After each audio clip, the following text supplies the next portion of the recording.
partner in this great land. I know that you're on an advisory board for President Trump. I know he's talked to a lot of business leaders about how to juice the American economy, how to create jobs, how to reform the tax system. Give me a little insight behind that and the decision making and the kind of questions he's asking of business leaders. Well, I am on that council. I have not been able to attend the 2 meetings that it has had. I am aware of the agenda for those meetings, and I know that the subject matter that's discussed is aimed at improving business climate in the United States, for the United States and the citizens, and for the businesses in this country, which obviously benefit the people in the country as well. A number of subjects have come up. Immigration was discussed, taxation. We do believe that it is time for tax reform in the United States. From a corporate perspective, I've been vocal about this. Not just tax cuts for business, but a reform. Absolutely. Right. We need complete reform. Everything needs to be simpler. It needs to be more fair, more ecumenical.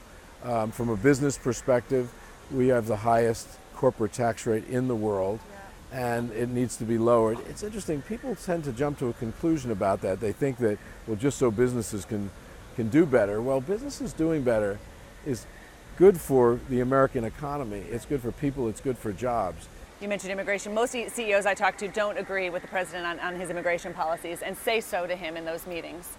America was founded by immigrants, and I think we need to have a very sound immigration policy that appreciates the diversity of this country, that is fair, that allows people to come in and contribute to this great economy. And right here, in where we're sitting, we have a number of immigrants who are working for us, and you know, they are great contributors to what Walt Disney World is, for instance. I don't believe we can close our borders. I do believe we need a very strong policy when it comes to security and safety, of course, but I think there's a way to have both. Will President Trump be able to sit down and do his Hall of Presidents Yes, thing? of course. Yes, of course. I know there's a lot been said about that.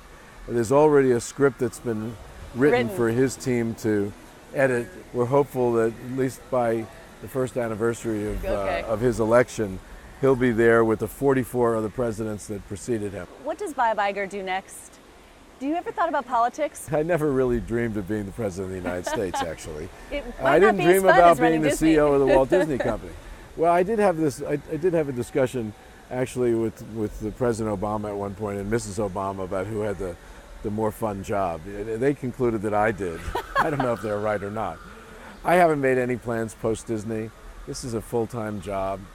I've said before that the whole notion of either running for president or being president is not something you in any way consider frivolously, and I haven't spent much time thinking about it.